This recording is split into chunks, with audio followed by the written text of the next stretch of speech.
Kita itu tidak mau yang katakan yang biasa-biasa. Jadi kalau kita punya bukti itu betul-betul bukti yang memang fakta hukum yang bisa diterima oleh semua pihak, terutama hakim. Jadi di 3 tempat tersebut saya yakin tim hukum nasional akan berjuang untuk memberikan fakta-fakta yang menunjukkan kecurangan dalam rangka TSM tersebut. Saya yakin perjuangan ini belum berakhir. Militansi Bapak Ibu semua tetap diperlukan. Saya yakin dengan usaha yang tulus, ya, hati yang bersih, insya Allah usaha kita akan diberkahi oleh Allah Subhanahu wa Ta'ala.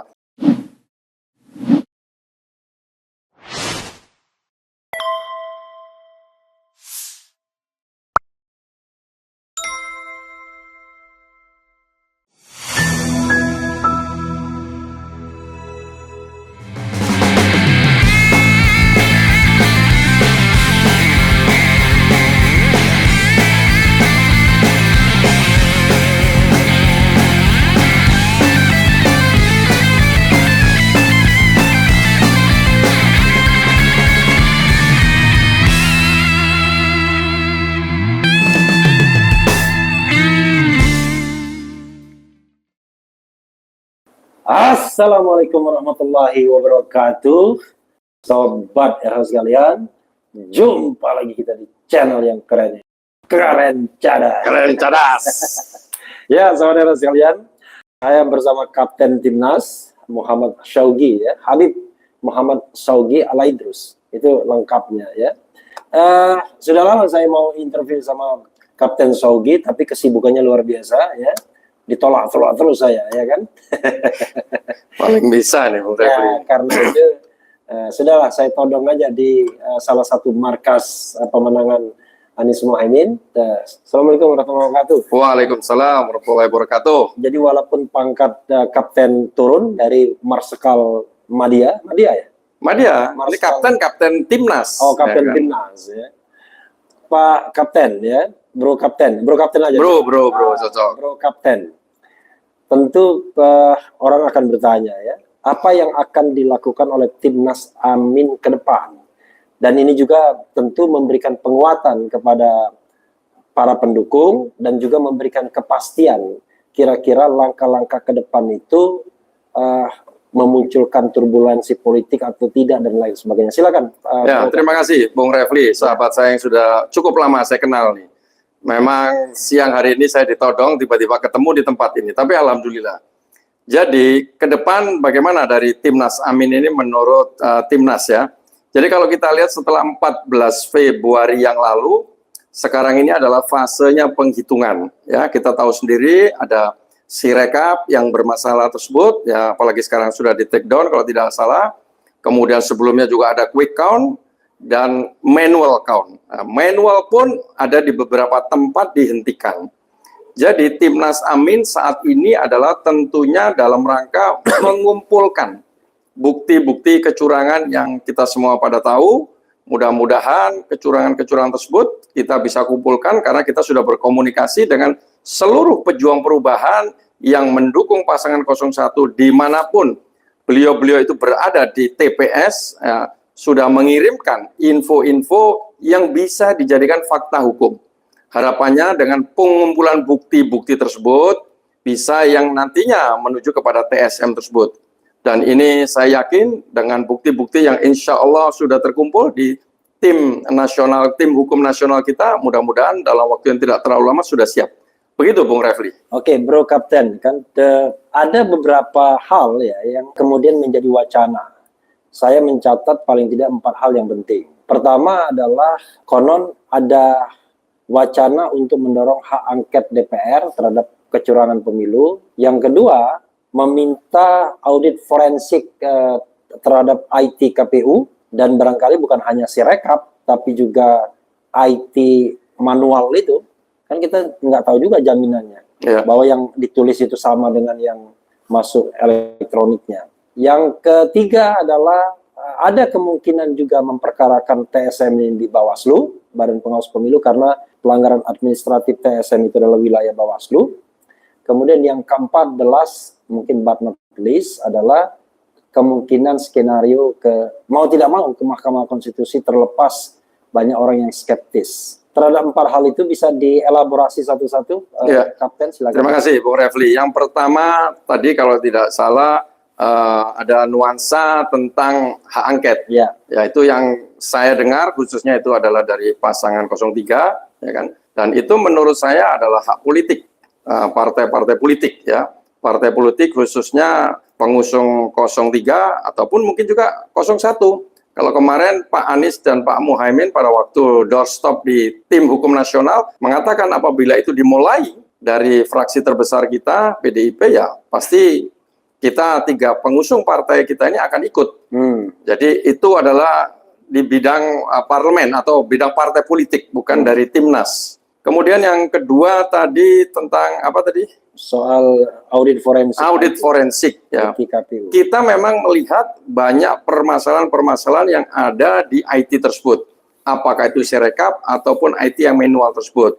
Ini membuktikan bahwa masyarakat tidak bisa melihat dengan jelas, dengan benar seperti itu, sehingga ada kemungkinan, walaupun saya ada dengar kalau tidak salah di media mana begitu, sudah dijawab oleh KPU bahwa itu tidak perlu atau tidak bisa begitu. Saya pikir masyarakat atau kita juga sudah mengajukan, khususnya tim hukum nasional tersebut, kepada KPU untuk melakukan audit forensik, kepada Bawaslu juga. Jadi kita ini sebetulnya dari Timnas Amin, khususnya tim hukum nasional, sudah berkali-kali mengajukan surat-surat pengaduan tentang kecurangan kepada Bawaslu. Nah, mudah-mudahan Bawaslu bisa menjawab persoalan-persoalan tersebut, sehingga kita menjadi clear apa yang menjadi gugatan kita di Bawaslu. Yang ketiga tadi? Yang ketiga soal Bawaslu, pelanggaran administratif TSM. Ya, pelanggaran administratif TSM itu memang diajukan kepada Bawaslu. Walaupun di Bawaslu setahu saya tidak ada pengadilan, tetapi Bawaslu bisa memutuskan. Tapi sejauh ini belum ada putusan dari surat-surat yang sudah disampaikan kepada Bawaslu tersebut, belum ada jawaban sampai saat ini kepada tim hukum nasional Amin. Kalau tidak salah, itu berlaku 14 hari kalau nggak salah sejak surat itu dikirimkan. Saya klarifikasi Pak Kapten, kalau kita mau mengajukan yang namanya permohonan pelanggaran administratif itu memang bisa dilakukan oleh paslon sendiri, bisa oleh pemilih, dan kemudian bisa oleh pemantau.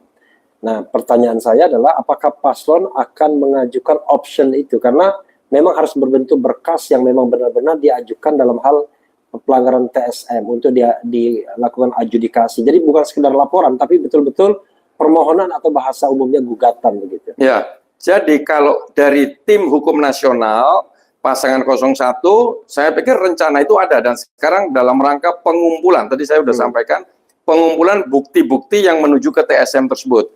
Jadi apabila bukti itu sudah lengkap dan kita yakini itu benar, baru itu akan diserahkan kepada Bawaslu. Jadi itu saya pikir dalam waktu yang tidak terlalu lama akan selesai hal tersebut. Mudah-mudahan nanti bisa segera ditanggapi oleh Bawaslu. Oke, tapi masalahnya concernnya adalah soal waktu, Pak Kapten. Karena kita tahu bahwa rekapitulasi terakhir pengumuman di KPU Nasional itu kan tanggal 20 Maret. Betul. Kalau sekarang tanggal 21, maka secara teoritis waktu tinggal 1 bulan lagi. Tapi 1 bulan itu maksimal.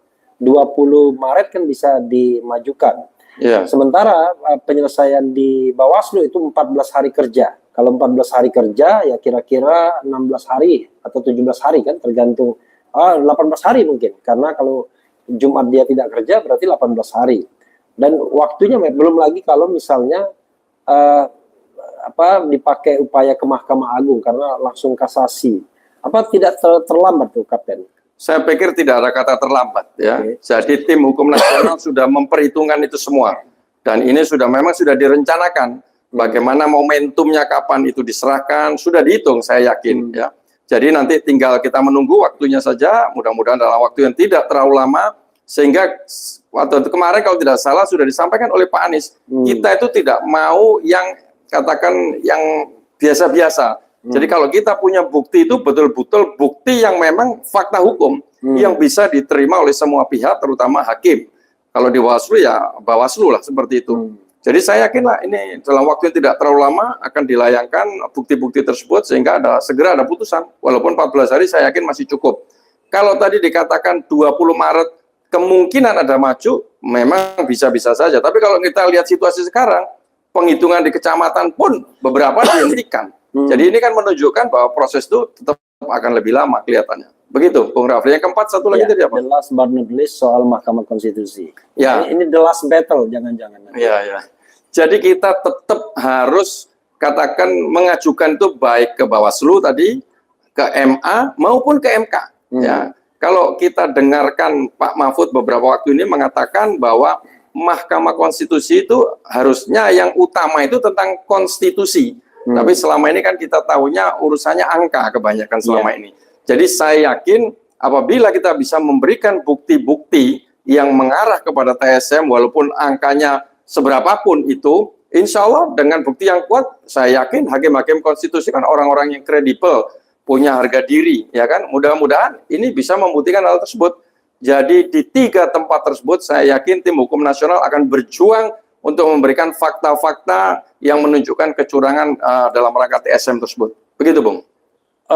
Ya, ada pertanyaan dua terakhir ya, Pak Bro Kapten, terkait dengan persiapan tim hukum nasional. Di masa lalu, 2014, 2019 terutama, terlihat bahwa tim hukum Prabowo, Hatta Rajasa, dan Prabowo satunya lagi, Sandi Uno, itu tidak siap. Jadi ketika waktu 3 hari untuk mengajukan permohonan itu, karena saya tahu prosesnya, mereka kelabakan. Dan ketika mempresenting permohonan tidak bisa menunjukkan baik aspek kuantitatif maupun aspek kualitatifnya TSM. Saya terus terang, ya, karena bagian dari Amin juga, tidak ingin itu terulang kembali. Sejauh mana progres yang ada di tim hukum nasional yang bisa dipantau oleh Pak Kapten, Bro Kapten, agar ketidaksiapan itu tidak berulang kembali. Ya, kita belajar dari pengalaman 5 tahun yang lalu ya, Bung Revi, dengan data yang tidak lengkap. Sekarang sudah berbeda, Bung Revi. Sekarang sudah dipersiapkan termasuk data-data dalam bentuk digital, ya, bukti-bukti itu. Itu yang akan mempermudah, insya Allah hakim konstitusi bisa melihat itu dengan cepat. Walaupun tetap bukti otentik kertas tetap diperlukan. Dan ini sudah dipelajari tentu saja oleh tim hukum nasional yang begitu banyak ya. Mereka ini ada di 38 provinsi. Jadi kita sebetulnya sudah tahu bukti-bukti tersebut sekarang sedang disusun serapi mungkin. Kemarin laporan mereka sudah 80%. Bukti-bukti itu ada, tinggal dirapikan, mungkin nanti perlu di FGD kan, kira-kira begitu. Sehingga semakin kita firm yakin bahwa ini bukti-bukti terbaik yang bisa diterima oleh Mahkamah Konstitusi kalau sampai Mahkamah Konstitusi. Kita harapannya di Bawaslu sudah bisa menyelesaikan persoalan ini. Jadi mudah-mudahan kerja keras selama ini yang dilakukan oleh tim hukum nasional mudah-mudahan dapat mencapai tujuan. Ini yang penting ya. Ada relawan-relawan ya, pejuang perubahan yang memberikan statement macam-macam ya, statementnya. Ada yang bilang diskualifikasi, tolak pemilu, macam-macam. Kemarin ada 1000 ketua simpul relawan, begitu juga ngomongnya. Apa tanggapan Bro Kapten terhadap sikap yang mereka keluarkan dari pejuang perubahan ini? Ya, pertama kita mengapresiasi ya seluruh pejuang perubahan yang ingin menyampaikan aspirasinya. Dan saya pikir itu dilindungi undang-undang. Jadi boleh dia mengatakan perubahan karena memang pengennya perubahan. Jadi nanti kami serahkan dengan bukti-bukti yang ada itu, apa putusannya? Apakah itu di Bawaslu, kemudian ataukah di MA ataukah di Mahkamah Konstitusi. Yang penting selalu dikatakan oleh Pak Anies itu kita melakukan kegiatan pemilu ini dengan taat aturan ya, dengan taat aturan sehingga berintegritas. Pasangan 01 tidak pengen menodai dengan hal-hal kecurangan. Apapun hasilnya pasti akan diterima selama itu fair, jujur dan adil. Jadi saya pikir itu sah-sah saja pejuang perubahan yang demikian besarnya mendukung 01 diperbolehkan dia menginginkan si A, si B, putusan tersebut, itu sah-sah saja. Kalau kami menyerahkan kepada putusan nanti selama itu adil, pasti kami akan menerima. Gitu, Bang. Maksudnya political statement yang dikeluarkan oleh relawan atau pejuang perubahan ini nggak masalah ya? Tidak masalah. Walaupun, itu kan aspirasi. Aspirasi dari masyarakat, ya kan? Kita bisa menerima lah. Artinya aspirasi masyarakat berbeda-beda. Dia bisa melihat dari sisi sudut tertentu sehingga menginginkan hal tersebut. Yang jelas semua kita apresiasi perjuangannya selama ini yang telah mendukung pasangan Amin dengan tagline perubahan tadi. Kita tinggal tunggu nanti apa putusan dari, katakan kalau lewat pengadilan ya apa putusannya. Begitu, Bung. Oke, ini benar-benar terakhir, Bro Kapten ya. Apa pesan Bro Kapten untuk teman-teman yang barangkali saat ini ada yang separuh hopeless, separuh putus asa, masih yang bersemangat, ada yang di lapangan. Intinya adalah pendukung Amin yang jutaan itu, apa pesan yang mau disampaikan? Ya, kepada rekan-rekan seperjuangan ya, pejuang perubahan, sahabat-sahabat, rekan-rekan, saudara-saudaraku semua pendukung 01. Saya yakin perjuangan ini belum berakhir. Ya, militansi Bapak Ibu semua tetap diperlukan. Saya yakin dengan usaha yang tulus, ya, hati yang bersih, insya Allah usaha kita akan diberkahi oleh Allah Subhanahu Wa Taala. Jangan pesimis, kumpulkan semua bukti-bukti hasil yang para Bapak Ibu saksi pegang, dipertahankan betul-betul, kemudian nanti diserahkan pada tim di atas, sehingga kita memiliki bukti-bukti secara lengkap, termasuk tadi bukti-bukti kecurangan bisa disampaikan ke tim hukum nasional.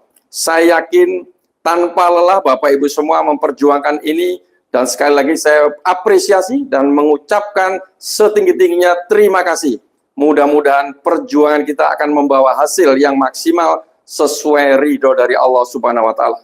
Amin, Begitu, Bu. ya Rabbal Alamin. Ya, itu Sobat Era sekalian, wawancara kita dengan Kapten Timnas ya, yang kegantengannya tidak bisa dikalahkan ya, kecuali oleh Tom Lembong. Nah ini ya, jadi biar kita tahu bahwa saya tidak hoax ya, saya satu frame juga. Wassalamualaikum warahmatullahi Warahmatullahi wabarakatuh. Keren, cadas. Keren, cadas.